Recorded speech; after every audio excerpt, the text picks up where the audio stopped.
시청자 여러분 안녕하십니까. 조관으로 하루를 여는 신통방통입니다. 자, 오늘 먼저 첫 번째 소식 신문으로 확인해 보도록 하겠습니다. 자, 경향신문인데요. 박영수 딸은 화천대유 보유 아파트 헐값 분양. 그러니까 대장동 84제곱미터 한 채를 7억 원에 매입을 했는데 주변 시세는 15억에서 19억 원에 달하고 있다고 하는 겁니다.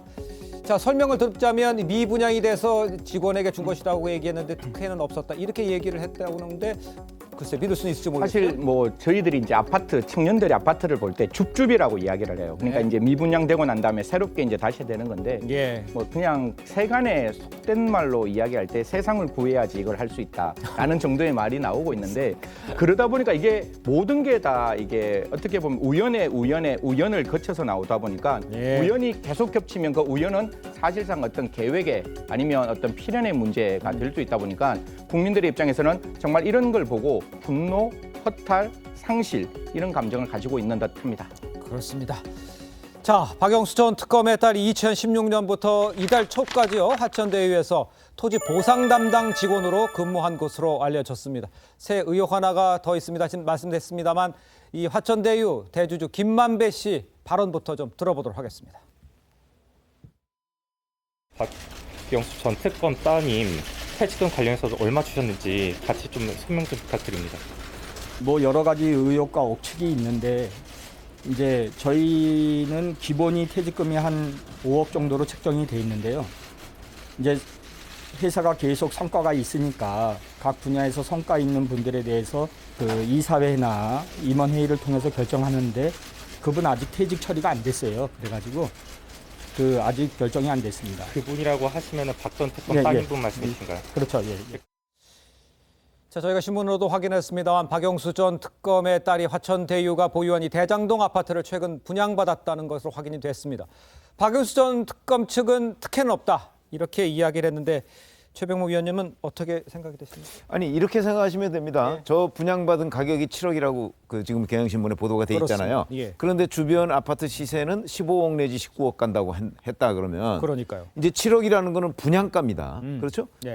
그런데 지금 그 2021년 6월 달에 분양을 하면서 그러니까 그거를 매매를 하면서 저거는 예. 미분양된 분이나 아니면은 그동안에 그러니까 분양을 받았던 사람이 반납한 거 뭐 이런 거거든요. 그렇죠. 그러니까 저거를 그래서 회사가 가지고 있던 건데 그렇습니다. 그거를 지금 분양을 하는데 네.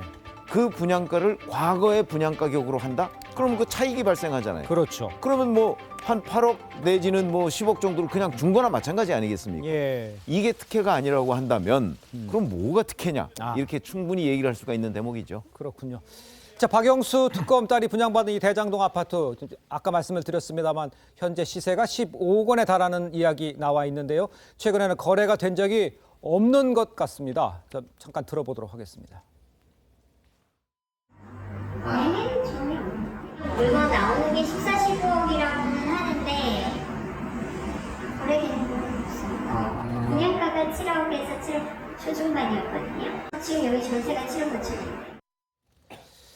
자, 박영수 전 특검 측 딸의 퇴직금에 대해 모른다 이런 입장인데요. 박 전 특검의 딸도 거액의 퇴직금을 받게 되는 것 아니냐 이런 말이 지금 나오고 있는 상황이죠. 뭐 사실 기본적으로 아까 김만배 씨가 이야기를 했다시피 5억이라는 건 기본 설계에 되어 있는 부분이라고 생각하는데 예. 모르겠습니다. 제가 아직 뭐 그 근로관계에 대한 법률을 정확하게 제가 몰라서 모르겠지만 퇴직금이라는 거는 제가 받는 월급의 13분의 1을 떼서 그걸 매번 회사에 저축을 해서 퇴직을 할 때 그 모은 돈을 주는 거잖아요. 예. 그러면 지금 나와 있는 여러 가지 이제 화천대유에 있는 사람들의 그 평소 월급이 얼마인지는 모르겠지만 네. 그걸 5억으로 설계했다는 것 자체가 좀 조심스러운 말이지만 회사에서 갖고 있는 돈이잖아요. 퇴직금이라는 거는. 그러면 회사 돈을 그렇게 주는 것 배임, 횡령, 가능성 분명히 저는 열어놓고 봐야 된다라고 생각합니다. 예. 회사 돈은 회사 돈이지 회사 돈을 함부로 퇴직금과 기존에 있는 관례와 달리 주는 것 예. 그 자체도 문제가 있는 건데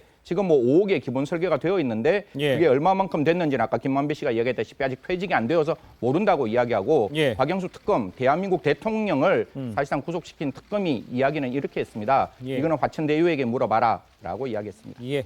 권지웅 전 대변인께서는 어떻게 보십니까? 이 상황에 대해서? 저는 어쨌건 좀 계속 의혹이 따라 붙는 것 같습니다. 예. 그러니까 그 당사자들의 해명을 듣고 저럼 충분히 이해가 된다, 상식적이다 이렇게 이해되기보다는 저게 어떻게 상식적인가. 그러니까 퇴직금 이야기는 아직 좀 이따 하겠지만 네.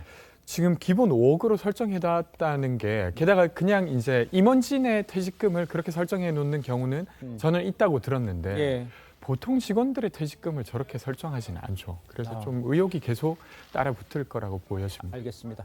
자, 역대 화천대유 퇴직금 지급 내역을 보면요. 곽 의원의 아들이 얼마나 많은 퇴직금을 받은 건지 알 수 있는데 5년간 지급된 퇴직금 총액을 뛰어넘는 액수다. 이런 얘기잖아요. 그렇죠. 액수가 굉장히 많죠. 게다가 지금 기본적으로 5억이 설계가 되어 있고 예. 나머지 45억이 뭐 산재 위로금이다 이렇게 이야기가 되고 있는 건데 네. 이 45억의 선정 기준이 어떻게 되는 것인가 이런 것에 대한 내용에 대한 문제점도 많이 지적이 되고 있는 거예요. 네. 일단 뭐 근로복지공단의 산재 시초도 되어 있지 않다고 하고 거기다가 산재 선정 기준을 봤을 때는 보통은요 어떤 뭐 장애를 만약에 받게 된다면 예. 장애율에 따라서 노동 능력의 상실 비율을 따지고 여기에 또 급여까지도 고려가 된단 말이죠. 그런데 이제 급여를 받았던 곽 의원의 아들이 받았던 급여를 봤을 때는 한 2018년 정도까지는 200만 원대 그리고 뭐 많이 받았을 때 300만 원대 이 정도 받았던 걸로 지금 기록이 되어 있단 말이에요. 예. 그러면 이 급여를 아무리 고려한다고 해도 근로기준법상 최대치를 기록을 해도 한 1억 원 정도의 수준일 텐데 네. 어떻게 45억 원이라는 숫자가 나왔느냐 이런 점에도 굉장히 또 문제점이 지적이 되고 있는 거죠. 그렇습니다. 지금 이제 곽상도 의원의 이제 아들 이야기를 지금 이어가고 있는 상황인데요. 올해 31살의 화천대유의 대리급으로 입사했다가 곽상도 의원의 아들이 7년 정도 일을 해서 퇴직금 명목으로 50억 받은 거 지금 논란의 지금 핵심에 되어 있죠. 법조계에서는 이 퇴직금 50억 지급 상식적으로 말이 안 된다는 주장과 함께 곽 의원 아들에게만 이런 거액을 줬다. 이거 참 의문스럽습니다. 그러니까요. 이게 사실 회사가 운영을 할 때는 회사에서 나오는 자금은 굉장히 투명해야 되고 예. 그 회사의 이익을 위해서 지금 활용되어야 되는데 예. 지금까지 우리가 그 회사 계약서를 잘 몰라요. 몰라서 좀 추정을 거쳐서 말씀을 드려야 되는데 5억이라는 게 기본 계약금으로 퇴직금으로 산정되어 있다. 네. 그러면 50억 중에 45억이라는 게 뭐냐? 이렇게 보니까 어제 김만배 씨 이야기를 하는 걸로는 이렇게 나왔습니다. 그 곽상도 아들이 그 중장애를 입었다, 중상해를 입었다. 이래서 그에 대한 위로금 명목이라고 이야기를 하는데 산재 위로금. 예, 산재 위로금이라고 하는데 기본적으로 산재 보험을 들잖아요. 예. 그럼 제가 예를 들어가 만약에 뭐 TV조선 직원이라면 여기서 제가 산재를 입으면 TV조선에서는 산재 보험을 먼저 처리를 해요. 그렇겠죠. 왜냐하면 그 돈 들였으니까. 그럼 제가 치료비는 산재 보험에서 나오고 산재 보험에서 위로금이 나와요. 예. 그리고 난 다음에 그 위로금 중에 내가 부족한 부분이 있으면 예. 그 부족한 부분을 회사가 배려를 해줄 수도 있고 제가 소송을 제기할 수도 있는데 그 45억이 과연 위로금이라고 한다면 예. 제가 대법원 판례 다 찾아봤지만 위자료 명목으로 산재 위로금을 45억 줬다. 과연 그게 몇 건이나 될까? 제가 받는 어제 제가 한 100건 이상의 어떤 위자료를 봤는데 예. 45억이라는 위자료는 나오지 않았습니다. 예. 그러니까 저렇다 보니까 혹시나 다른 의미의 돈이 아니었겠느냐 하는 추측을 할 수가 있는 그러니까 거예요. 김만배 씨의 경우에는 그게 이제 위로금이라고 주장을 하는데 지금 객관적으로 보면 그게 위로금일 수가 없다 이런 거 아니겠어요? 아, 예. 그동안에 뭐 판례나 관례나 뭐 이런 것들을 보면 더군다나 그러니까요. 산재라고 주장을 하지만 산재 신청도 되지 않았고 그러니까요. 일반적인 산재의 기준에 따른 뭐 산재 보상금이나 이런 거하고도 어마어마한 차이가 있고 네. 그러니까 김만배 씨 주장대로 뭐 위로금일 수는 있어요. 예. 그러나 산재는 최소한도 산재 보상은 아니다. 이렇게 이제 우리가 판단을 할 수가 있고 그러면 예. 그 외에 또 이 액수 자체가 워낙 어마어마하기 때문에 그러니까. 그럼 이게 이제 뇌물이나 뭐 이런 것들과 연관돼 있지 않을까 이런 강력한 의심을 갖게 되잖아요. 네. 그러니까 이제 그 부분을 조사를 해보자는 거죠. 예, 그렇습니다. 자, 어제 이제 화천대유 대주주인 김만배 씨가 처음으로 이제 경찰 조사를 받았습니다. 그리고 곽상도 의원 아들 질문에 이렇게 답을 했습니다. 직접 들어보겠습니다. 50억 원은 너무 큰 거 아닌가라는 의혹이 있었는데 개인적인 프라이버시가 관련된 거라 말씀드리기 좀 곤란한데 그 산재를 입었어요. 그분이 산재를 입어가지고 그분이 이 대답하지 않는 한 제가 그 말씀드리기 어려운 부분이 있습니다. 자, 곽상도 의원 아들의 이제 50억 퇴직금이 논란이 되자 온라인에서는 아주 수많은 패러디물이 잇따라 등장하고 있던 상황인 것 같습니다. 어떤 것들이 주로 많이 나와요? 패러디물 상당히 좀 많이 나오고 있죠. 예. 일단은 최근에 그 가장 또 큰 인기를 끌고 있는 넷플릭스의 오리지널 콘텐츠 예. 오징어 게임 웹드라마가 있습니다. 네. 이 오징어 게임을 빗대서 패러디를 해서 50억 게임이다 이런 이야기도 나오고 있고요. 예. 여기에다가 또 곽상도 의원의 소속 정당이었던 국민의힘, 그러니까 이 국민의힘을 패러디해서 아빠의 힘이다 이런 패러디들도 등장을 하고 있습니다. 예. 그러니까 하나의 인터넷 밈 문화로 지금 작용을 하고 있는 모습인데 네. 그만큼 지금의 벌어진 일들 이런 금액이라든지 여러 가지 것들이 네티즌들이 봤을 때도 정말 황당하게 느껴진다 이런 게 아닌가 싶습니다. 예, 권재용 대표. 네, 그러니까 최근에 로또 1등을 해도 그 상황에 따라서 뭐 10억 되거나 아니면 30억 전후를 하고 예. 있어요. 근데 퇴직을 하니까 50억을 받는 이런 상황이라서 로또 대유 뭐 이런 이야기도 하고 있고 아까 산재 이야기가 나와서 그런데 사실 삼성 백혈병 문제가 있었을 때 그렇죠. 처음 삼성이 제시했던 금액이 300만 원이라고 합니다. 예. 그리고 10년이 걸쳐서 그 싸움이 있은 다음에 예. 최종적으로 이제 인정한 금액이 1억 5천이라고 해요. 어. 근데 갑자기 산재 위로금으로 45억을 줬다? 전혀 납득되지 않는 금액이라고 생각합니다. 그렇습니다. 자, 패러디물 잇따라 이제 등장하는 것처럼 곽 의원의 아들이 50억 원의 퇴직금을 받았다는 사실이 드러나자 아주 평범한 20, 30대들의 허탈감, 박탈감 아주 심한 상황이죠. 그렇죠. 뭐 이 45억이라는 수치 자체가 언뜻 듣기도 굉장히 많은 수치인데 예. 그래서 뭐 건국 이래 이런 사례는 최초 아니냐 이런 얘기도 나오고 있고요. 예. 뭐 그 직급이 또 대리였다고 하지 않습니까? 근데 뭐 대리가 웬만한 사장보다 낫다는 이야기까지 나오고 있습니다. 그만큼 일단 지금 곽 의원 아들의 얘기로는 열심히 일해서 번 돈이다 뭐 이런 식으로 이야기를 하고 있는 건데 네. 누구는 일을 열심히 하지 않아서 50억 원을 받지 못하느냐 이렇게 이야기를 하는 거예요. 예. 정말 몸이 부서지게 일을 해도 연애 5천만 원 벌기도 쉽지가 않거든요. 그렇죠. 자, 그런 상황에서 이 45억 원, 50억 원이라는 돈이 너무나 많은 숫자고 예. 그 내용상으로도 아까도 언급을 해드렸지만 좀 근로복지공단에 뭐 산재 신청도 되어 있지 않고 예. 내용, 그 금액 선정 기준 자체도 굉장히 모호하기 때문에 이런 점들이 2030 세대의 분노를 좀 낳고 있는 게 아닌가 싶습니다. 뭐 이 분노는 뭐 2030뿐 아니라 뭐 40대 다 마찬가지인 것 같아요. 저도 분노. 50억을 어디서 저희는 그냥 절망감을 느끼고 있습니다. 네. 알겠습니다. 자, 이런 가운데 이제 문재인 정부 정책을 비판하는 심의 7조 글을 청와대 국민청원 홈페이지에 올려 세간의 주목을 받은 이 조은산 씨가요. 곽 의원을 직격했다고요? 네, 사실 뭐 누가 보더라도 이런 이야기에 공감을 할 수밖에 없는데 예. 그 나와 있는 내용을 그냥 편하게 조금 이렇게 뭐 그대로 말씀드리면 네. 뇌가 증발하지 않는 이상 어떤 국민이 32세의 대리 직급에 예. 50억을 받을 수 있느냐 사실 상식적으로 받아들일 수 없다라고 이야기를 하는데 예. 이거는 대한민국 모든 국민에게 여쭤봐도 정말 이게 대리 직급으로 퇴직금 5억에 그다음에 산재가 어느 정도 되는지는 모르겠지만 뭐 진단서는 갖고 있다고 해요. 그런데 지금 그 곽상도 아들이 페이스북에 곽상도 의원 페이스북에 올린 거 보면 뭐 어지럼증 뭐 이런 정도의 어떤 내용이지 굉장히 어떤 일상생활을 하는데 불가능할 정도의 모습은 아닌 듯한데 네. 그런 모습에 45억의 산재 위로금을 받는다. 예. 누가 보더라도 어색하고 불편하죠. 예. 어지러움이 굉장히 심할 수도 있겠지만 네네네. 이 금액으로 하기에는 그렇죠. 좀 그게 그러면 깜찍하지 정확하게 그 페이스북에 일상생활하기 제가 이명정을 저도 해봐서 네. 하는데 그 정도로 어떤 불편했으면 그 이야기를 했었겠죠. 알겠습니다. 자, 곽상도 의원 아들의 50억 퇴직금 소식이 알려지자 국회 보좌진 사이에서도 이 박탈감을 느끼는 목소리 당연히 나오겠죠. 그렇습니다. 네. 실제로 그 국회 근무자들의 익명 게시판이 있습니다. 예. 여의도 옆에 대나무 숲 이런 게시판이 있는데 여기에 한 보좌관의 글이 올라왔어요. 네. 곽 의원의 아드님께 예. 보내는 이 글이 올라왔는데 그 내용을 보면은 현재 보좌관들이 정말 열심히 일을 한다는 거죠. 방금 또 언급해드렸던 것처럼 그 뭐 어지럼증이라든지 아니면 그 과도한 업무로 인해서 뭐 역류성 식도염 이렇게 정말 힘들게 일하는 보좌관들이 너무나 많은데 곽상도 의원 본인은 그렇게 뭐 언뜻 듣기로는 그 보좌관들도 많이 교체가 되는 것 같고 단 500만 원이라도 챙겨준 적이 없는 것으로 알고 있는데 이렇게 50억 원을 받았다 이게 문제가 있지 않느냐 이런 취지의 글이 올라와 있거든요. 네. 그래서 이 보좌진들 사이에서도 박탈감을 느낀다 이런 목소리가 나오는 것 같습니다. 뭐 당연한 이야기인 것 같습니다. 자, 여론의 십자포화를 맡고 있는 가운데 이제 곽상도 의원의 이제 과거 발언이 지금 눈길을 끌고 있습니다. 2019년 1월 출간한 책에서 이 곽 의원 아들에 대해서 이야기한 부분이 있다?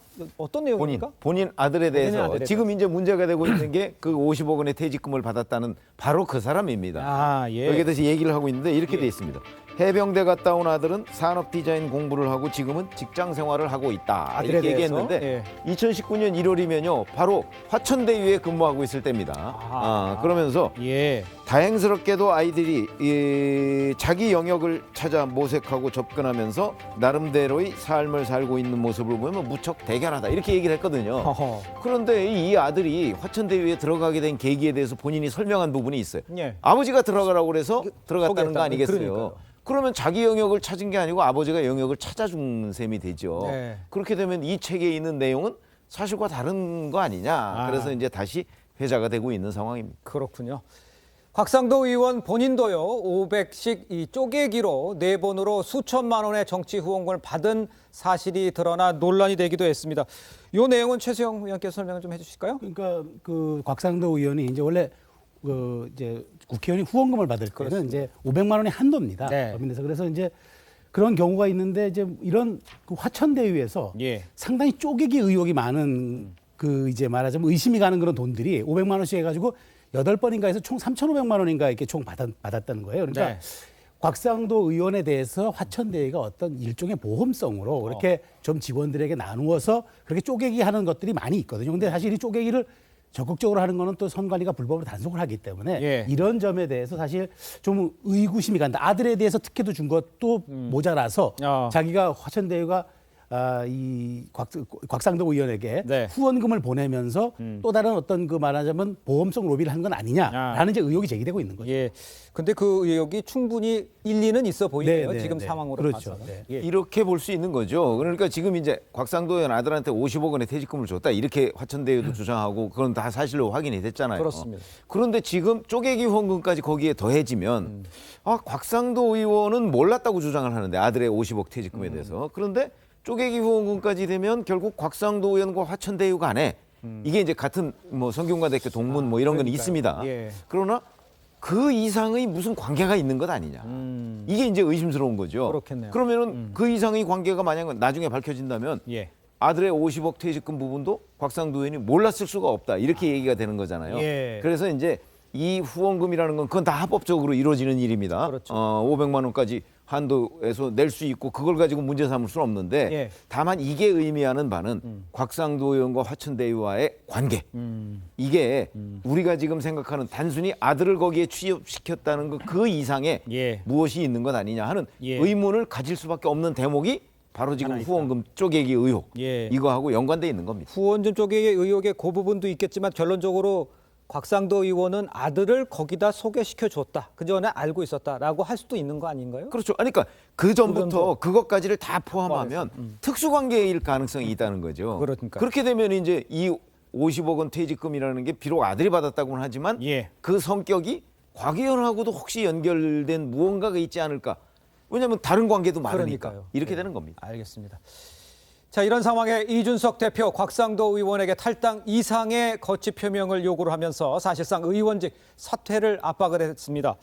이 상황은 어떻게 봐야 됩니까, 위원님? 결단이라고 이준석 대표가 표현을 했더군요. 네. 그 결단이라는 거야 뭐 지금 사실 탈당을 한 상태 아닙니까? 그렇습니다. 예. 그 결단은 이제 의원직 사퇴라고 봐야 되는 것이고 예. 국민의힘 그 초선 의원 7명이 실제 의원직 사퇴를 촉구하기도 했어요, 어제. 네. 그걸 보면 이제 의원직을 사퇴해서 책임지고 그리고 이제 수사를 받아라 이런 의미로 보입니다. 예.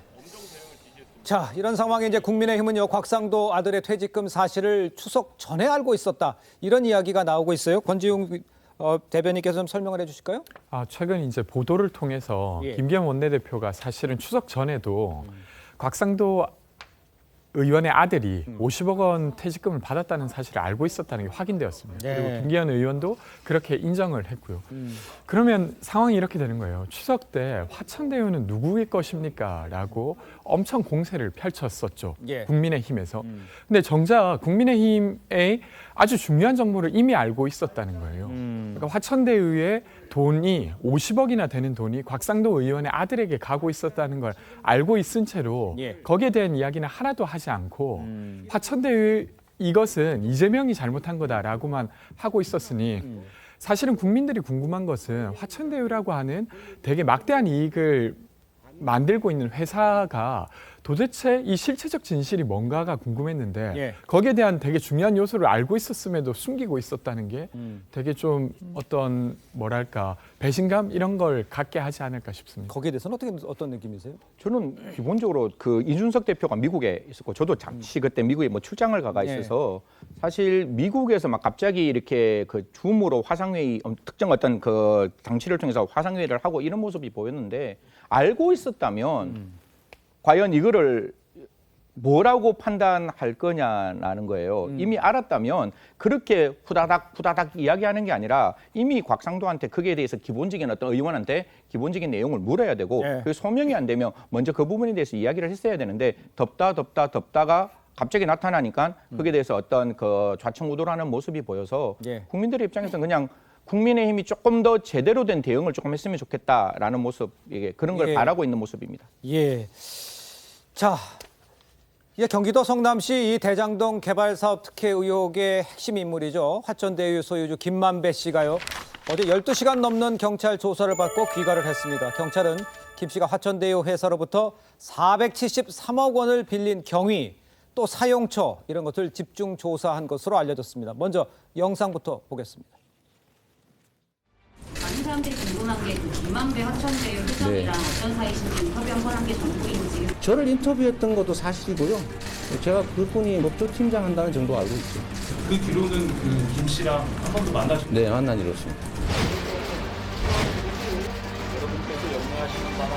정치권 게이트나 대장동 게이트라 이런 시각이 있는데 전혀 그런 게 없습니다. 지난해 집중적으로 현금을 인출하셨다는 얘기도 있는데 그런 일 없습니다. 기사를 쓰는 건 뭐 기사를 쓰시는 분의 자유 아니겠습니까? 근데 책임도 지셔야 되겠죠. 저는 이제 현재 가지고 있는 건 없고 운영비로 쓰였습니다. 계좌에 다 나와 있고요. 바로 정리할 겁니다. 순차적으로.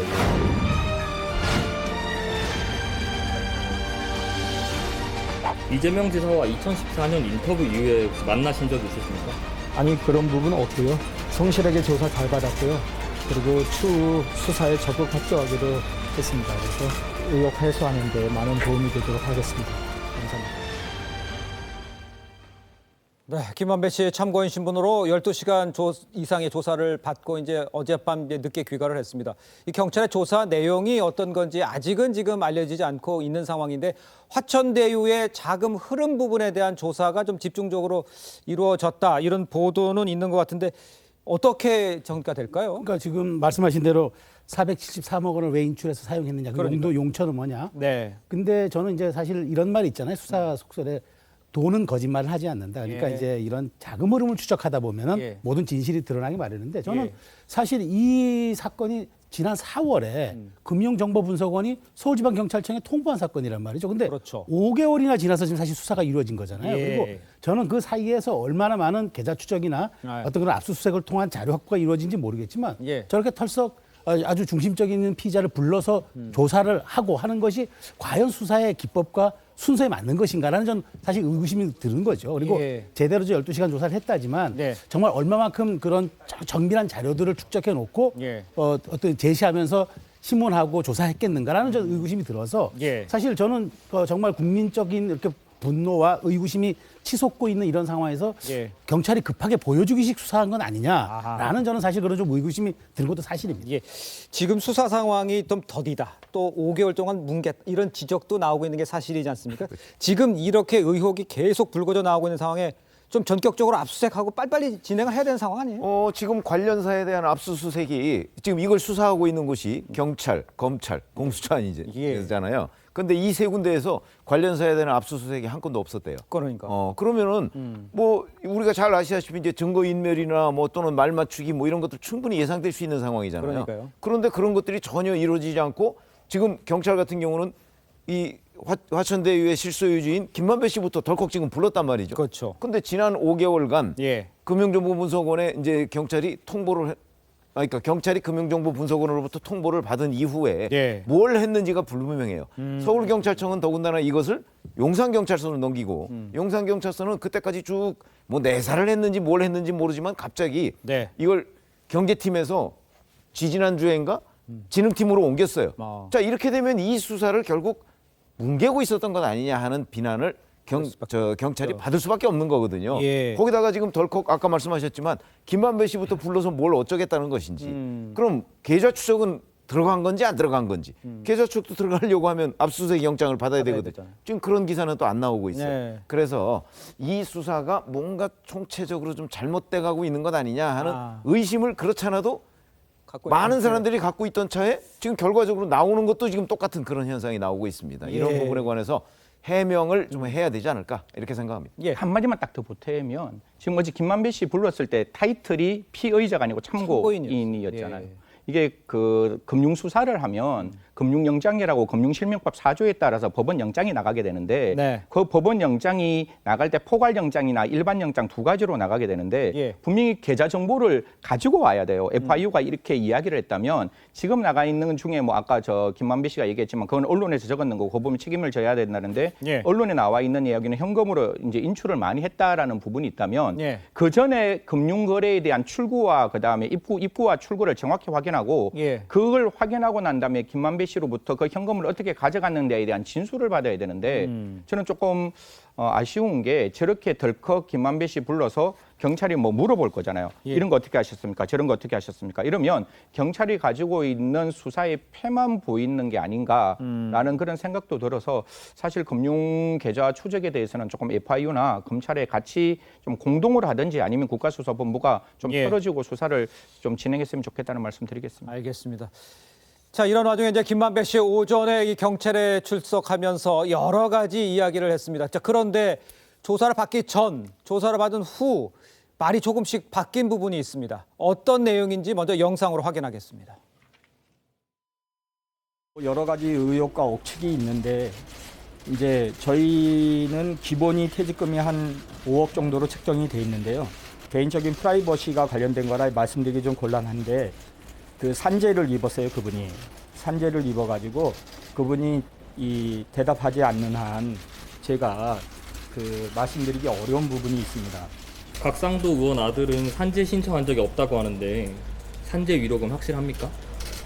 이 산재 신청을 안 했는데 중재를 입었어요. 근데 본인이 그건 개인 프라이버시기 때문에 나중에 필요하면 본인이 제출할 것으로 보이는데 그 당시에 저희 회사에서 판단했을 때 그 중재라고 판단을 했어요. 산재 진단서는 갖고 있습니까, 회사에서? 산재 진단서가 아니라 병원 진단서를 가지고 있습니다. 가지고 있습니까? 예, 근데 그거를 뭐 저희가 개인 프라이버시라 함부로 공개할 수는 없는 부분입니다. 자, 시청자 여러분 어떻게 들으셨습니까? 오전 10시쯤 경찰에 출석하면서는 산재를 입었다. 거액의 퇴직금이 산재와 관련이 있다는 뉘앙스로 발언을 했는데 오후에는 이야기가 좀 바뀌었습니다. 이거는 어떻게 봐야 돼요? 그러니까 이제 산재라는 표현 자체가 잘못된 거죠. 산재라는 것은 정확하게 사실 아까 뭐 근로복지공단이나 이런 데서 인정할 때 그게 산재가 되는 것이고요. 그렇죠. 예. 왜냐하면 본인이 뭐 어디가 아프다 그랬을 경우에 이 아픈 것이 정말 근로를 해가면서 생긴 병이냐 아니냐 이 인과관계가 형성이 돼야 되잖아요. 네. 근데 이제 지금 얘기하는 거 보면 이 김만배 씨 말이 좀 많이 꼬여 있어요. 그러니까요. 그리고 이제 오전에 그랬다가 이제 그 조사를 받고 나와서는 뭐 중재해를 입었다고 회사가 판단했다니까 회사가 임의로 이건 산재다 이렇게 판단하고서 위로금을 줬다는 얘기가 되잖아요. 그런 얘기죠. 그거는 예. 법률적으로 산재라는 개념하고는 완전히 다른 얘기입니다. 그렇죠. 그냥 아프니까 위로금을 줬다는 그런 정도의 수준이거든요. 예. 그러니까 지금 저거는 산재라는 표현 자체가 초반부터 완전히 잘못된 개념이고요. 예. 그다음에 중재해 부분은 글쎄요. 그런 중재가 이제 본인이 뭐 어지럼증 얘기를 했잖아요. 어지럼증 이명 이렇게 얘기했는데 예. 그게 이제 44억 원을 회사에서 줄 정도냐? 정도의 위로 대상이냐 하는 것부터 처음부터 끝까지 여러 가지가 지금 다 검증해 봐야 될 대목입니다. 예. 자, 산재 신청을 하지 않았는데 중재재해를 입었다 판단한다? 이건 또 무슨 말이라고 어떻게 해석을 해야 됩니까? 저는 그러니까 이런 거죠. 교통사고는 없었는데 사고 피해는 났다라고 주장하는 그런 꼴 아니겠습니까? 예. 그러니까 저는 이게 정말 얘기 안 되는 거예요. 그리고 조금 전에 최병무 의원이 지적하셨다시피 산재에 대해서는 굉장히 엄격하게 판단합니다. 예. 산업재해면은 보상금이라든가 이런 규모와 질이 달라지기 때문에 그래서 여러 가지 산재 신청에 대해서 갈등과 이게 논란의 소지들도 많거든요. 예. 그런데 저는 산업 산재라고 자체적으로 판단해서 이렇게 했는데 중대재해는 중대재해인데 산재 신청은 안 했다. 도대체 이거는 앞뒤 말이 안 맞는 거예요. 그러다 보니까 제가 보기에 김만배 씨가 여기에 대해서 자기가 생각했던 정리가 되지 않은 채 급하게 경찰에 출석했다가 논란이 되니까 말을 그냥 바꿨는데 저는 앞으로 이 말이 굉장히 꼬리표처럼 따라다니면서 이 부분에 대해서는 더 큰 의혹을 증폭시킬 것 같다는 생각이 듭니다. 만약에 여기서 진짜 중상해, 중재해가 일어났으면 회사의 불법행위예요. 이게 산재 처리가 안 되고 이게 회사에 어떤 불법행위가 있으면 산재와 관계없을 수 있잖아요. 제가 팀장이고 팀장이 뭔가 갑질을 해가지고 트라우마가 생겼어요. 그러면 그 팀장에 대한 징계가 필요하고 그 회사 안에서는 그 책임지는 모습이 보여야 되는데 지금 여기서는 그런 부분 전혀 안 보이잖아요. 이게 산재는 일하다가 나타날 수 있는 거기 때문에 산재 보험으로 가는 것이고 이게 불법행위에서 발생했다면 그 내용도 좀 찾아봐야 되는데 지금 김만배 씨의 이야기를 들으면 산재 보험 처리는 안 했다. 하지만 중재해가 발생했다. 그럼 누가 어떻게 중재해를 발생시켰는지 곽상도 의원 아들의 입장에서는 굉장히 불편한 일이잖아요. 회사의 불법적 행위를 통해서 자기가 이렇게 불법 뭐 상처가 났다면 치료를 받아야 한다면 그 부분도 좀 밝혀야 되지 않을까. 그러니까 이제 객관적으로는 산재를 인정할 수 있는 증거들이 전혀 없는 것 같지만 이제 김만배 씨의 입장에서 해석을 한다 그러면 제가 본인이 판단했는데 굉장히 안 좋은 걸 판단해서 돈도 여유가 있으니까 내가 그냥 위로금을 줬다. 뭐 이 정도로 해석을 그 정도로는 충분히 해석을 할 수가 있지만 저렇게 법적으로는 그럴 경우 그러니까 법적으로 그러니까 산재라는 표현 자체가 제가 잘못됐다고 하는 것이고 근데 그렇게 할 경우라도 과연 그게 44억 원이라는 돈을 줄 정도로 중재해냐 이런 부분에 대한 판단은 본인도 의사도 아니잖아요. 그러니까 그런 부분은 우리가 이제 납득하기 어려운 거죠. 그러니까 이제 그 44억이라는 위로금에 혹시 다른 것 돈의 성격이 다른 게 포함되어 있지 않느냐 이걸 의심하는 거는 저는 지극히 합리적인 의심이라고 봅니다. 알겠습니다. 자, 김만배 씨와 관련해서 또 이제 법적 카르텔이란 말도 좀 나올 정도로 논란이 일고 있죠. 화천대유의 고문 및 자문단에 대한 의혹과 관련해서도 반박을 했습니다. 어떤 이야기인지 좀 들어보겠습니다. 그리고 그 법률 고문단이 굉장히 이제 전 검찰총장이나 아니면 이제 검사장들도 이제 거론되고 있는데 좀 어떻게 꾸렸는지 왜 꾸렸는지 그리고 대가성이 있었는지 좀 말씀 좀 부탁드립니다. 대가성은 없었고요. 그냥 저랑 친하게 제가 잘 좋아하던 형님들인데 저의 어떤 뭐 정신적으로 여러 가지 좋은 귀감이 되시고 그리고 또 많은 부분을 정신적으로 또 심리적으로 많이 이렇게 조언해 주시는 분들이에요. 그래서 멘토 같은 분들이라 그래서 모셨는데 그분들에게 뜻하지 않게 이런 구설에 휘말리게 돼서 죄송하다는 말씀드리고 싶습니다. 자, 김 씨 말에 따르면 자기가 좋은 기회를 잡아서 그동안 신세진 형님과 멘토들에게 보답을 했다. 이런 말입니다. 김만복 씨의 해명 납득에 가십니까? 어떻게 이해하세요? 아니 통상 이제 관계에서 빚을 진 사람에게 무언가를 갚을 때는 자기 돈으로 갚아야 되지 않습니까? 근데 그것이 자기 회사라고 하더라도 그게 자기 회사 돈이 온전히 자기 돈은 아닌 것이죠.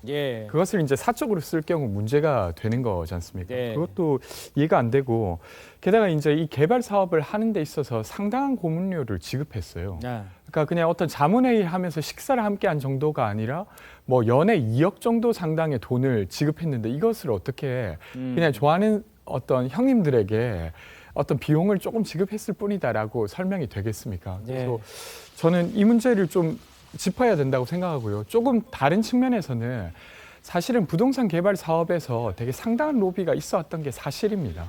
그래서 꼭 이 개발 사업뿐만 아니라 다른 개발 사업도 비슷한 방식으로 로비 비용들이 지급됐을 텐데 사실 그 로비 비용이 다 주택 가격으로 이전되게 되어 있습니다. 그래서 이런 부분도 이참에 좀 짚어보면 어떨까 싶습니다. 그렇습니다. 자, 지금 그 김만배 씨의 발언들을 하나하나 좀 저희가 짚어보고 있는데요. 473억 원이란 돈을 운영비로 사용했다. 이런 이야기도 했습니다. 이것도 조금 납득이 안 되는데 어떻게 봐야 됩니까? 그러니까 이제 그거는 운영비라는 게 애매한 표현이잖아요. 그러니까 이제 이게 시행업체거든요.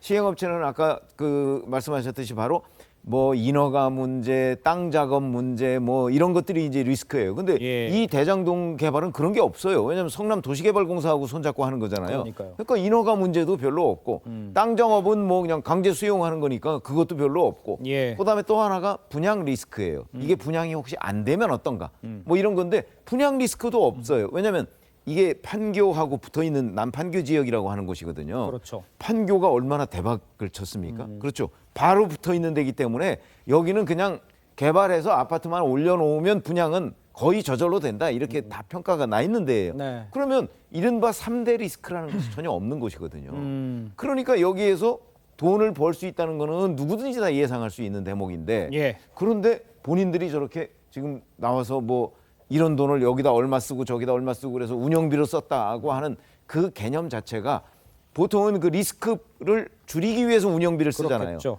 근데 여기는 그 리스크가 없었단 말이죠. 예. 그러면 그 운영비로 썼다는 것이 과연 무슨 뜻이냐?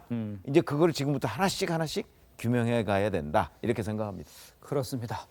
자, 이런 와중에 이제 화천대유의 접대비 또 기부금에 대해 지나치게 많은 돈을 사용했다 이런 의혹도 나오고 있습니다.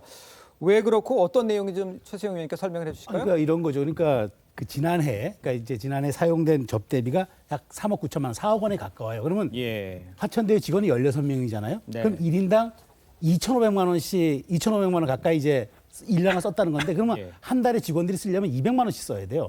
도대체 이렇게 작은 규모 회사에서 직원들이 200만 원씩 써야 되느냐, 매달 그런 소모성 경비를. 예. 거기다가 또 이제 저 지방선거가 있었던 2018년 전후에서 19년도까지 회계를 보면은 기부금만 또 9억이에요. 그러니까 왜 이렇게 소모성 경비들 특히 접대비와 기부금에 많은 돈을 썼느냐. 이것도 정말 이것도 규명이 되고 사실 좀 의구심이 가는 대목이고 네. 조금 전에 또 하나 지적하셨지만 왜 초호화 법률 자문단체도 한마디 드리고 싶은데 원래 이런 개발 사업을 하자면은 다양한 전문가들을 영입해서 해야 되잖아요. 네. 그런데 유독 법률가만을 영입했어요. 그러니까 저는 이 부분도 사실 상규에는 맞지 않는 일이기 때문에 이렇게 돈도 굉장히 기부금 혹은 뭐 이렇게 소모성 경비 쓴 것과 함께 예. 이런 부분들도 많은 분들이 좀 의구심과 좀 의아함의 눈길을 보내고 있지 않을까 저는 그렇게 봅니다. 그렇습니다.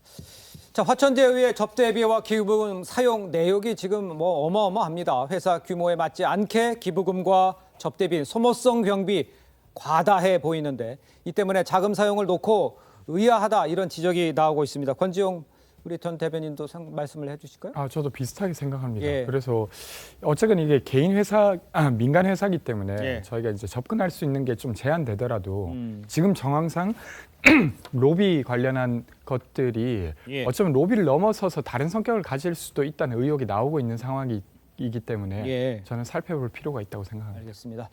자, 화천대유 특혜 의혹이 이제 곽성도 의원 아들의 50억 퇴직금 논란으로 번지면서 이 여당인 민주당에서는 연일 국민의힘을 향해서 공세를 이어가고 있습니다. 자, 그런데 어제 이재명 지사 측근이죠. 이화영 전 경기부지사의 의원 시절 보좌관 출신으로 알려진 이모 씨라고 하겠습니다. 이모 씨가 화천대유 자산관리 관계사인 이 천화동인 1호 대표인 것으로 확인이 됐습니다.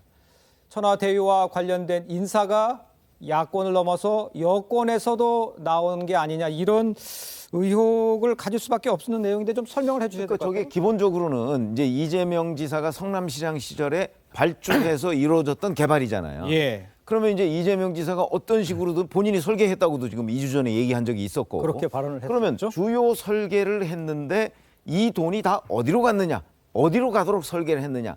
그러면 이제 이재명 지사 혹시 뭐 관련이 있는 것 아니냐? 이제 이런 게 의혹의 핵심이거든요. 그렇습니다. 그런데 이재명 지사와 그동안에는 관련이 있다는 그 라인이 별로 드러나지 않고 예. 그 설계의 실무자가 그 유동규 씨라고 전 성남도시개발공사 기획본부장이었던 사람이 설계의 실무자다. 여기까지만 드러났었어요. 그런데 이번에 이제 드러난 거는 이재명 지사가 경기도지사 시절에 예. 경기도의 평화부지사를 했던 이화영 전 의원이 있는데 지금은 또 경기도에 있는 킨텍스 사장으로 가 있습니다. 이제 이재명 지사가 임명한 거죠. 예. 그렇게 가 있는 이 사람이 국회의원 시절일 때 보좌관 했던 사람인 이모 씨가 천화동인 1호의 대표로 돼 있단 말이죠. 그러면 이게 이제 이른바 이재명 지사 라인 중에 한 명이 수혜자가 됐다 이런 얘기잖아요. 천화동인은요 한 1억 몇백만 원 정도를 투자했는데 예. 뭐 1,208억인가를 거기서 배당금을 받아간 데입니다. 예. 1,000배 이상의 수익을 올렸잖아요. 예. 근데 그 사람 그 수혜자가 이재명 지사 라인이다. 그러면 이게 정말 그 사람한테 간 그 특혜냐 아니면 또 다른 뭐 이재명 지사와 혹시 이런저런 관련이 있는 것 아니냐. 예. 이제 이런 의심을 살 그런 단서가 나온 겁니다. 예, 이 단서에 대해서 우리 권지웅 대변인께서는 어떻게 뭐 해석을 하시고 어떻게 뭐 생각하십니까? 저는 이런 요소가 확인되면 더 철저히 밝혀야 된다고 생각합니다. 예. 근데 이제 지금까지 나왔던 것과 지금 이것은 조금 다른 면은 있는데요. 예를 어떤 면에서 들면 다릅니까? 곽상도 의원의 아들은 지금 50억을 받았지 않습니까? 그렇습니다. 근데 지금 이 지사와 가까이 있었다는 사람의 보좌관이 예. 여기에 이제 관여를 했다는 겁니다. 그렇습니다. 근데 이 관계 자체가 예. 벌써 2단계를 넘어서고 있는 것이에요. 예. 그런 상태인데 이 사람이 어떤 돈을 받아서 어쩌면 일로 갔다는 어떤 정황 증거가 등장한다고 하면 저는 아주 치명적일 거라고 생각합니다. 예. 근데 아직은 그런 단계가 아니기 때문에 네. 그 전에 이제 곽상도 의원의 아들 건과는 좀 분리해서 봐야 된다고 생각하고요. 근데 이런 것들이 취재되고 드러나고 하는 것은 저는 중요한 일이라고 생각합니다. 예, 그러니까 개인적으로 그렇게 된 건지 아니면 네. 그 뒤에 어떤 연결고리가 있는지는 확인해 봐야 된다는 데는 동의하시는 것 같고요. 예. 그래서 지금 이제 저는 경찰이 수사를 잘하고 있을 거라고 이제 신뢰를 하는데 우리가 잘하고 있을 것이다. 예, 좀 그건 예. 할 수 없잖아요. 국가 공공기관인데 뭐 그걸 못한다라고 말할 수는 없으니까 예. 신뢰는 하는데 예. 이게 우리가 검경 수사권 조정이 이루어지고 난 다음에 예. 검찰이 직접 수사를 할 수 있는 게 있어요. 부패 범죄와 경제 범죄를 이제 직접 수사할 수 있는데 예. 이게 부패 범죄는 뇌물죄가 들어가 있고 경제 범죄에는 업무상 배임이 들어가 있는데 5억 이상이면 업무상 배임과 관련된 여러 가지 조사를 할 수가 있잖아요. 예. 근데 지금 같은 나온 경우에 있어서 아까 우리 대변인께서 말씀 주셨다시피 회사 돈이잖아요. 회사 돈을 그 제3자의 이익을 위해서 임무에 위배해서 어떤 돈을 쓴다면 예. 그건 횡령과 배임이 될 수 있는 부분이니까 검찰에서 한번 적극적으로 직접 수사를 할 수 있는 가능성을 열어두고 들어가야 되는 거 아니냐. 검찰이 너무 소극적인 것 같아요. 분명히 이게 자기들 직수 수사가 될 수 있는 부분이 있는데 예. 이런 이야기를 하거든요. 지금 이재명 지사께서 하신 그런 여러 가지 고발 사건은 본류가 아니다. 그리고 공수처에서는 이 지사가 지금은 이제 경기지사지만 당신은 성남지사라서 우리 수사권도 아니다. 그러면 저 경찰에서는 그냥 그 용산세에서 하고 있는데 좀 검찰에서 정말 이거는 자칫 잘못하면 대한민국 모든 국민에게 허탈감을 심어준 굉장히 제가 봤을 때 엄중한 범죄라고 네. 한다면 좀 검찰이 적극적으로 좀 들어가는 게 필요한 게 아닌가라는 생각합니다. 그렇습니다. 자, 곽상도 의원 아들의 이 퇴직금 논란으로 이제 수세에 몰린 국민의힘으로서 뭐 총공세에 나서야 될 상황인 것만은 분명해 보이는데요. 국민의힘의 반응은 지금 어떻습니까? 그러니까 이게 이제 이재명 지사의 직접 연결고리가 드러났다.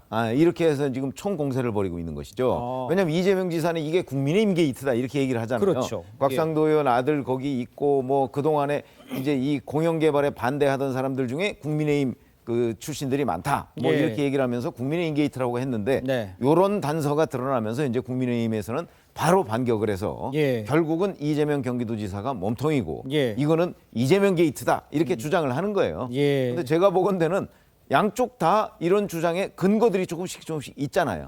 그런데 여하튼 최신 뉴스로 보면 예. 이재명 지사 라인 쪽에 있는 어떤 사람으로 의심받는 사람이 천화동인 1호. 그러니까 이 대장동 개발 그 이익의 수혜자가 됐다.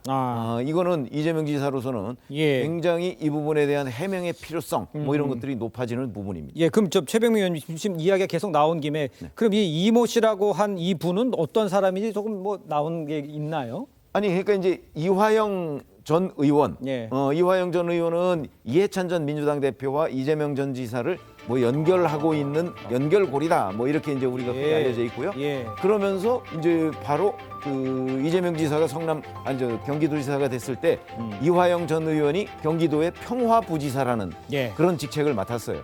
그리고 끝나고서는 또 이재명 지사가 그 사람을 지금 킨텍스 사장으로 임명을 했단 말이죠. 예. 근데 여기 이모 씨라는 사람은 그 이화영 전 의원이 네. 국회의원 시절에 그러니까 예. 벌써 10년도 넘었어요. 국회의원 시절에 보좌관을 했었다는 거죠. 예. 그럼 우리가 이제 흔히 국회의원과 그 보좌관 관계라는 거는 매우 밀접하잖아요. 그러니까 이화영 전 의원은 근데 여기에 대해서 그동안에 전혀 연락을 안 하고 지냈다 이렇게 주장을 하지만 예. 그건 이제 이화영 전 의원의 주장이고 예. 정말 연락을 안 하고 했는지 왜 하필이면 이화영 전 의원의 보좌관이 이 천화동인의 1호 대표가 돼 있는지 1호 대표. 1호 예. 이제 그런 것들을 지금 살펴봐야 된다는 거죠. 예. 자, 이 씨와 관련된 의혹이 제기되면서 이제 천하대유와 민주당 핵심 인사들 간에 혹시 연결고리가 있는지에 대해서도 정치권의 관심이 모아지고 있는 상황입니다. 권지용 대변인께서는 아까도 뭐 잠깐 언급을 해주셨습니다만 이건 어떻게 보고 계십니까? 저는 어쨌건 이게 이제 정쟁거리이긴 하나 네. 만약에 이 과정에서 이제 정재계에 되게 큰 로비가 있었다고 하면 그것은 좀 고리를 이번에 찾으면 좋겠다 싶습니다. 왜냐하면 이번에 그것을 잘 드러내지 않으면 비슷한 택지 개발 사업을 할 때마다 이런 로비가 당연히 되는 것이거든요. 그리고 그것은 그 아파트를 분양받는 그 주택을 사는 사람들에게 부담으로 넘어가게 되는 것이에요. 그래서 이참에 이런 것들이 더 명명백백하게 밝혀졌으면 좋겠습니다. 알겠습니다. 자, 이런 가운데 여야는 서로 이 화천대유는 과연 누구 것이냐 이러면서 이 대장동 개발 시스템의 설계자를 찾아야 한다. 지금 목소리를 높이고 있습니다. 먼저 들어보도록 하겠습니다. 경기도지사님께 단독 직접적으로 질문하고 싶습니다. 화천대유는 누구 겁니까? 국민의힘 이렇게 지도부 회의에 보면 백드롭에 화천대유는 누구 것입니까? 라고 써 있습니다. 누구 것인지를 다 알고 있으면서 누구 것입니까? 라고 지금 소리를 치고 있습니다. 박상도 의원의 탈당으로 꼬리 자르고 끝날 일이 아닙니다. 이제 이 오징어 게임의 설계자를 찾아야 할 때입니다. 설계자는 누굽니까? 자, 이런 동시에 이제 이재명 경기도지사의 2주 전 발언도 지금 주목을 받고 있습니다. 여야가 서로 설계자는 너 이렇게 공방을 펼치는 상황인데 이재명 지사가 2주 전 기자회견에서 내가 대장동 개발 설계자라고 밝혔었기 때문입니다. 그 목소리도 이어서 듣겠습니다. 성남시 공영개발 시스템을 유동규 전 경기관광공사 사장님이 하셨다는 걸로 아는데 지금 이분이 캠프에 있는 게 맞아요? 이분은 캠프에 없습니다. 저 작년에 경기관광공사를 하다가 이분이 몸이 안 좋다고 퇴직했고 사실 이 설계는 제가 한 겁니다. 유동규 사장이 이제 실무자로 당시에 도시주택공사 이 담당 임원이었죠. 제가 아까 말씀드린 대로 이렇게 설계해라. 나중에 혹시 또 먹튀할 수가 있으니까 먹튀 못하게 이렇게 해라. 혹시 소송해서 무효라고 주장할까? 자, 지금 보신 이 지사가 이제 내가 설계하는 거다 이렇게 얘기한 거잖아요. 요거를 아니 이거 우리가 이렇게 보시면 됩니다. 이 사업은요 당시 성남시가 한 거예요. 그러니까 이걸 성남시가 그 당시 시장이 이재명 경기도지사였잖아요. 그러니까 이걸 가지고서 뭐 국민의힘이 설계했다? 국민의힘이 설계하려고 했던 것은 이재명 성남시장이 당선되기 전 2010년 이전에 민영 개발을 추진할 때 국민의힘 그 관련 의원들이나 이런 사람들이 관여한 적이 있어요. 뭐 의원의 동생 뭐 이런 사람들이 관여한 적이 있는데 그거는 2010년 이재명 성남시장의 당선과 함께 이게 공영개발로 전환이 되면서 그 고리는 끊어진 거예요. 그러니까 당연히 이 당시 성남시장이 설계했다고 하는 게 맞고요. 물론 이제 그 설계의 개념이 그러면 이 돈이 어디로 얼마 흘러 들어가는 것까지도 설계했느냐 이런 부분을 이제 좀 앞으로 따져봐야 되지만 기본적으로 이게 국민의힘 일부 관계자가 연관돼 있을 수는 있지만 설계했다고 하는 거는 그거는 전 아무도 동의할 수 없는 주장이다 이렇게 봅니다. 이 설계는 이재명 성남시장이 당시에 한 것이고 유동규 성남도시개발공사 기획본부장이 실무자로서 지금 얘기를 하잖아요. 실무자로서 시장의 명을 받아서 구체적인 것들을 짰다고 봐야 되겠죠. 근데 이제 권지영 대변인에게 질문을 드릴 건데 조 당시 상황이 이재명 지사는 과거에는 이제 민간을 가려고 했던 걸 내가 가지고 와서 내가 설계를 해서 성남시가 수익을 얻어갈 수 있는 구조로 요걸 설명하려고 했던 겁니까? 설명을 해주시죠. 네, 저는 그런 것 같고요. 근데 최병명 위원님께서 말씀하신 대로 대장동 공영 개발의 설계자는 저는 성남시장인 이재명이 맞다고 생각합니다. 근데 이제 거기에 대해서 공과가가 조금 나뉘긴 하죠. 예를 들면 그 정도도 잘했다. 전체 이익이 민간에게 갈 뻔했는데 일부라도 우선주 배당을 받아서 공영으로 가져온 건 잘했다라고 보는 측도 있고 아니다. 그때 초과 이익 제한도 같이 걸었어서 생각했던 것보다 더 이익이 날 경우 그것도 가져오게 했어야 된다. 혹은 아니면 전체 100%를 공영 개발하는 게 더 좋았지 않았느냐에 대해서는 아직 의견이 분분한 것 같아요. 근데 당시 상황으로 보면 성남시에 있었던 새누리당 의원들이 야 이거 이익이 안 날 것 같으니까 민간들이 안 들어올 거다. 그러니까 이 사업 잘 안 될 거다라고 할 만큼의 상황도 있었던 것이죠. 그래서 모든 걸 공영으로 하기가 쉽지 않았고 게다가 초과 이익이 발생할 거라고 당시에는 보기 어려웠던 정황도 있는 것 같습니다. 근데 그것과 화천대유가 누구 것인가는 저는 조금 다르게 봐야 된다고 생각합니다. 그 의미는 뭡니까? 그러니까 예를 들면 아까 그 대장동 개발이라고 하는 전체 사업을 설계하는 것과 예. 그 사업의 설계는 이런 거예요. 일부는 공공이 들어가고 일부는 민간이 들어가고 그 민간은 팀으로 뽑겠다는 것까지가 설계 내용이죠. 예. 근데 그 팀을 어떻게 구성했는가가 하나은행이라고 하는 컨소시엄 대표가 있고 예. 거기가 이제 컨소시엄 단체를 모으는 겁니다. 근데 그것까지 이재명 지사 당시에 시장이 설계했을 거냐는 건 여전히 물음표로 저는 남아 있다고 생각하고 네. 근데 물음표로 남아 있었는데 화천대유의 돈이 곽상도 의원의 아들에게 가고 있고 그리고 거기에 고문했던 사람들에게 상당한 이익이 가고 있는 걸로 봐서는 화천대유는 도대체 누구 것인가는 지금 이런 요소들로 판단하시지 않을까 이런 것들을 서로 질문하고 있다고 생각합니다. 예. 글쎄 근데 제가 보건대 예. 화천대유나 천화동인 1호부터 7호까지가 얻은 그 어마어마한 뭐 수익, 심지어는 뭐 그 특혜 분양을 받아서 그 분양한 것도 있잖아요. 그러니까요. 그것까지 합치면 뭐 6천억이 넘는데 예. 그 중에 50억 원이 뭐 곽상도 의원 아들한테 갔다고 해서 예. 그게 국민의힘 게이트다 이렇게 얘기하는 거는 저는 누구도 동의할 수 없을 거라고 보고요. 아. 기본적으로 이 설계는 민간 업자한테 어마어마한 수익이 갈 수 있는 것 이걸 누가 설계했느냐?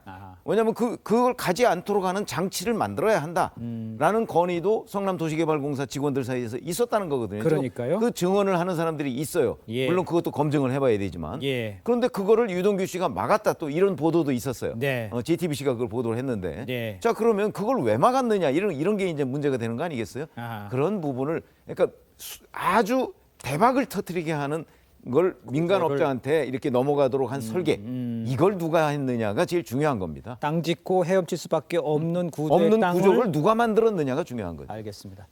자, 대장동 개발의 핵심 인물로 꼽히는 이 유동규 전 성남도시개발공사 기획본부장.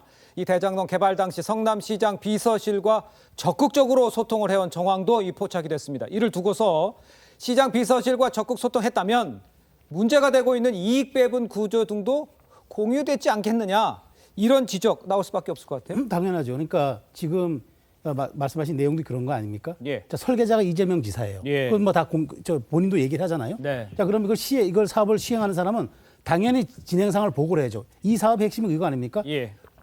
관이 땅을 헐값에 원주민 땅을 사가지고 민간의 개발을 맡기면서 거기에 대한 상한을 부여하지 않았기 때문에 우리가 분양가 상한제도 할 수 없었고 그래가지고 비싼 값으로 팔게 됐다 이거 아닙니까? 예. 그 남은 차익을 민간이 다 먹었다는 게 이 사건의 핵심이잖아요.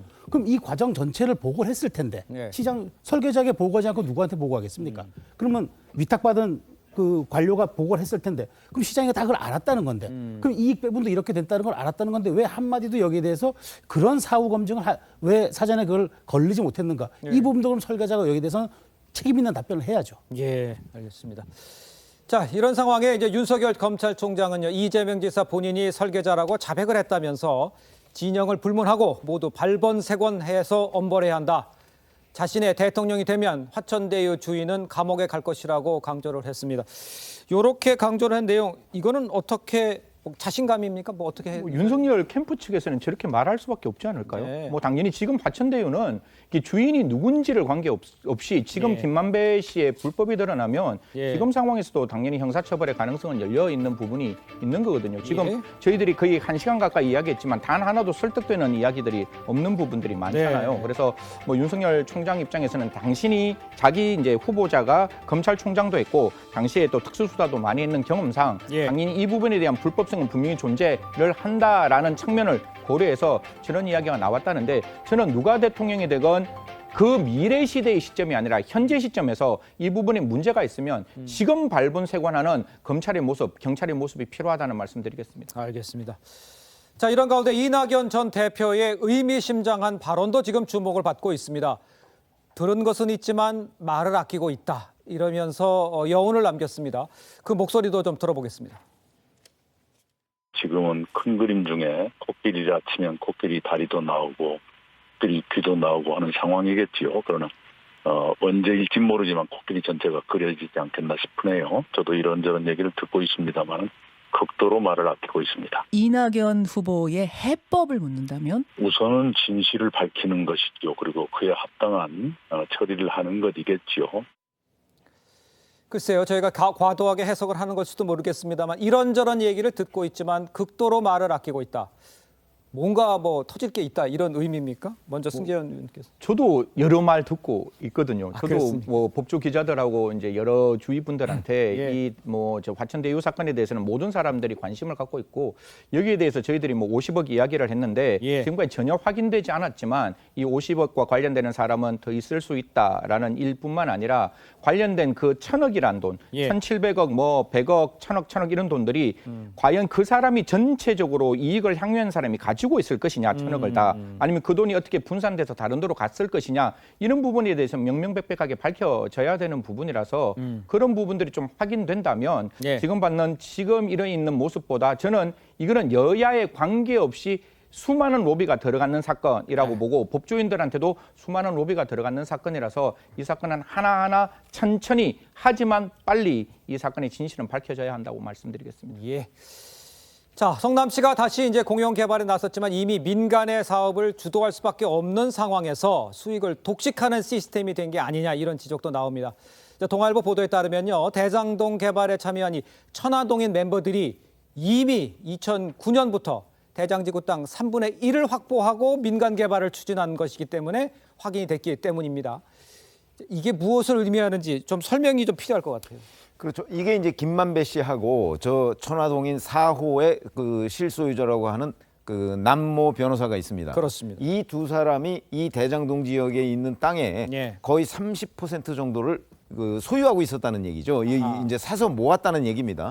자, 그렇게 되니까 이 두 사람의 동의가 없이는 이 대장동 개발 자체가 이루어지기가 굉장히 어려웠던 것 아니냐. 그러니까 이제 이재명 당시 성남시장으로서는 이 두 사람과 함께 일을 할 수밖에 없었다. 뭐 이런 개념인데 어쨌든 그거를 이재명 성남시장이 당시에 알았을 거 아니겠습니까? 알았다면 적어도 이 두 사람한테 이 많은 수익이 전부 다 넘어가는 그런 일은 막았어야 하는 것이다. 그러니까 이재명 성남시장은 이제 5,503억 정도를 성남시에 환수했다고 얘기를 하지만 그 중에 1,800억 정도는 배당금이고 나머지는 대부분 기부 체납 형태로 받은 거거든요. 이거는 사실은 민간 개발이어도 충분히 할 수 있는 일입니다. 그런데 이재명 당시 성남시장이 이제 대장동 개발을 할 때는 이 사람들과 함께하는 일이 불가피했다 할지라도 이 사람들한테 과도한 수익이 넘어가는 거는 막을 장치를 해놨어야 되는 것 아니냐. 근데 그런 것들이 지금 없는 것으로 밝혀지고 있잖아요. 그래서 실제 많은 수익이 그쪽으로 넘어갔고요. 그러니까 이런 것들이 문제라는 거죠. 그러니까 이게 왜 아까도 잠깐 말씀드렸지만 왜 이런 설계가 이루어졌는가. 이 이루어지는 과정에서 혹시 뭐 무슨 다른 일들이 있었는가 하는 부분을 지금 따져서 살펴야 된다는 얘기입니다. 민간에게 많이 넘어갈 수밖에 없는 구조로 이 설계가 된 상황에 대해서 막을 수 있는 상황이 있었는데 안 막았다. 이런 지적에 뭐 의혹을 갖는 것에 대해서는 어떻게 평가를 하십니까? 저는 그때 상황을 좀 종합적으로 봐야 될 필요가 있다고 생각하는데요. 만약에 이번에 이제 이 성남시 대장동이 공영 개발로 진행될 때 분양가 상한제가 있었다면 아마도 이 이익이 모두 민간에게 가진 않았겠죠. 근데 분양가 상한제는 누가 풀었냐면 이명박 정부가 풀었습니다. 그리고 박근혜 정부 때도 새로 설정하지 않았었던 것이죠. 그리고 이 개발이 공영 개발로 되기 이전에 끝까지 민영 개발로 유지하자고 했던 사람이 당시 새누리당 의원이었습니다. 그러니까 이런 정황을 봤을 때 다소 완전하게 모든 것을 합리적으로 공영화하지 못했더라도 그 노력을 한 건 저는 이재명 당시 성남시장이었다고 생각하고 되려 그것을 막거나 아니면 훼손했던 측은 국민의힘 쪽이라고 보는 게 더 타당하지 않을까 싶습니다. 알겠습니다. 그런 맥락이 있었기 때문에 제가 보기에는 이재명 지사는 지금 이렇게 주장하고 있는 것이죠. 알겠습니다. 자, 이런 상황에 배우 박중훈 씨가 이 대장동 게이트에 연루됐다 이런 의혹에 휩싸였습니다. 이 내용은 어떤 상황인지 좀 대표님에게 설명을 좀 해주시죠. 그러니까 그 박중훈 씨가 자기 1인 회사를 갖고 있어요. 자기가 100% 지분을 갖고 있어요. 일성시라비의 회사인데 여기에서 2015년에서 17년 사이에 한 투자 회사에 70여 원을 빌려주는데 이 가운데서 60여 원이 바로 여기 화천대유 사업에 투자가 됩니다. 초기 투자. 그러니까 사실 그러면 60억 원이라는 돈은 박중훈 씨 1인 지배 회사라면 사실 그건 박중훈 씨 돈이라는 얘기 아니겠어요? 근데 그 돈이 초기 주택에 60억 원이라는 게 투자가 됐으니까 예. 과연 이것을 박중훈 씨가 모르고 했겠느냐. 이렇게 어마어마한 돈을 투자회사가 알아서 했다고는 하지만 예. 이걸 과연 박중훈 씨가 몰랐을까? 저는 예. 그게 좀 많은 사람들이 의문을 가질 것 같아요. 예. 저 부분에 대해서는 어떻게 근데 뭐 현재까지는 박중훈 씨 얘기는 자기는 그 돈을 빌려준 거는 맞지만 거기에 투자되는 거는 몰랐다 이렇게 얘기를 하니까 정말 모르고 투자했느냐? 이것도 이제 상식적으로 우리가 납득하기 어렵죠. 예. 조사가 필요한 부분이죠. 그러니까 액수가 저렇게 큰데 몰랐다? 아니 이제 그건 누가 빌려달라고 하니까 그 사람을 믿고서 빌려줬는데 그 돈이 화천대유에 투자되는 거는 몰랐다 이런 뜻입니다. 그러니까 예. 이제 그걸 실제 몰랐을까? 이런 이제 의문이 드는 거죠. 알겠습니다. 자, 이번엔 국민의힘 경선 소식을 좀 전해드려야 될 것 같습니다. 국민의힘 후보들은요, 오늘 네 번째 TV 토론을 갖습니다. 자, 그런데 지난 토론회에서 나온 설전이 여전히 뜨거운 이슈가 되고 있습니다. 특히 윤석열 후보가 주요 현안 또 이 관련된 이 현안에 관련된 질문에 당황하거나 또 제대로 답변을 못하면서 이 자질 논란 커지고 있습니다. 먼저 화면으로 만나보시겠습니다. 김영애가 이런 말을 했어요. 군사적 균형을 깨지 마라. 이렇게 경고를 했어요. 제가 잠깐 못 들었습니다. 누가 얘기했다고요? 김여정이가 북한에 군사적 균형을 깨지 마라. 이래 문재인 대통령한테 경고를 했어요. 언제 했습니까? 이번에? 그건 모르면 내가 넘어가겠습니다. 작게 5015가 발동이 되면 대통령으로서 제일 먼저 무엇을 해야 됩니까? 한번 좀 설명해 주시죠. 작게 5015라는 것은 한미연합사령부가 전시의 대북 계획입니다. 그러니까 전시 이 굉장히 중요한 문제예요. 일단 미국 대통령과 먼저 통화를 하겠습니다. 작게 5015 되면 미국 대통령하고 이미 협의가 끝난 거예요. 전쟁을 할 것인가 말 것인가 이게 결심을 해야죠. 대통령 되시려면 공부를 좀 더 하셔야 되겠습니다. 글쎄요, 모든 거를 다 알 수는 없지만 그래도 아니 그 그리고 부분은 저 좀- 부분 있잖아요. 예. 이제 홍준표 후보는 그 전에 국회 국방위원을 했어요. 그렇습니다. 그러니까 당연히 작게 5015 같은 거 잘 알겠죠. 예. 그러니까 본인이 잘 아는 분야를 가지고 이제 얘기를 하고 근데 작게 5015는요. 예. 미국 대통령과 한국 대통령이 협의한 게 아니고 원래는 연합사 차원에서 그 협의된 작전 계획입니다. 예. 그렇기 때문에 그걸 가지고서 이제 전쟁을 하느냐 마느냐는 결심 물론 대통령이 해야 되지만 예. 그걸 결심하기까지 미국 대통령과 통화하고 뭔가 협의를 하는 거는 당연하죠. 예. 그런 점에서 본다면 윤석열 후보의 답변도 또 크게 틀렸다고 보기는 어려운 것이고 네. 또 작게 5015 같은 그 내용을 가지고 질문하는 것 이런 것들은 그게 철저한 비밀이거든요. 네. 과거에 보면 한민국 국방장관 같은 경우가 그걸 국회에서 열람하자고 할 때도 열람을 안 시킬 정도로 비밀입니다. 예. 그런 걸 저 토론 주제로 올리는 것 그건 뭐 별로 적절해 보이지는 않습니다. 그러면 저 토론에 계속 이어지면서 윤석열 후보가 조금 실수가 많았는데 저게 마이너스가 되는 상황입니까? 계속 아니 그렇게 진행되면서? 해야 되겠죠. 아무래도 이제 그 사실은 뭐 국회의원이나 뭐 지방자치단체장이나 이런 걸 해본 적은 없지 않습니까? 그렇습니다. 그러다 보니까 이제 저런 것들이 그리고 워낙 또 본인한테 집중되잖아요. 질문이. 그런 상황이죠, 계속. 질문이 집중되니까 뭐 본인한테 도움은 안 되겠지만 네. 그래도 지금까지 이제 3번의 토론을 했지 않습니까? 그렇습니다. 그 3번의 토론 과정에서 보면 뭐 그렇게 그 대단한 실수를 했다 뭐 이런 것들은 별로 발견되지 않습니다. 알겠습니다. 그래서 저희가 자, 윤석열 전 총장은요, 부동산 관련 질문에도 아주 엉뚱한 답변을 내놓아서 논란이 됐습니다. 토론의 장면을 이어서 보겠습니다. 근데 보통 재개발 재건축하는데 몇 년 걸리는지 아세요? 한 4, 5년 걸리죠. 한 10년 걸려요. 그러니까 이거는 이제 방금 말씀하신 건 첫 삽 주택이 되는 거예요. 임기 내 첫 삽 뜨면은 정말 다행인 거예요. 그 공약을 이해를 하고 계시는지 모르겠습니다. 혹시 직접 주택 청약 같은 거 이렇게 통장 만들어 보신 적 있습니까? 아니 저는 뭐 집이 없어서 만들어오진 못했습니다만은 집이 없으면 만들어야죠, 오히려. 네. 아니 한 번도 해본 적은 해본 적은 없고. 없습니다만은 글쎄요, 권지웅 대변인께서는 보시기에는 이제 여권에서 봤을 때 야당 후보들의 저 정도의 토론 어떻게 느끼셨습니까? 근데 그래도 대선 유력 주자지 않습니까? 네. 그러니까 말하신 대로 앵커께서 모든 걸 다 알기를 기대하는 건 아닙니다. 네. 아주 자세하게 알아야 된다고 또 생각하지 않고. 근데 이제 주택 청약을 들어본 적 있습니까? 이렇게 하니까 저는 집이 없어서 들어본 적 없습니다. 이렇게 이야기하지 않습니까? 예. 근데 사실 보통 사람들에게 주택 청약이라고 하는 건 되게 많은 그 감정을 담게 하는 것입니다. 내가 몇 개월 들었더라. 안도하기도 하고 불안해하기도 하고. 근데 이런 걸 전혀 모르는 사람이 대권 유력주자가 되고 있다는 것 자체는 좀 많은 불안은 낳지 않을까 싶습니다.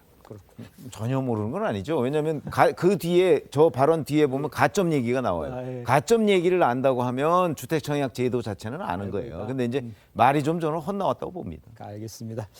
자, 오늘 말씀은 여기까지 나누도록 하겠습니다. 저는 1분 후에 돌아오겠습니다. 네, 오늘 준비한 신통방통은 여기까지입니다. 내일은 더 신통하게 돌아오겠습니다. 고맙습니다.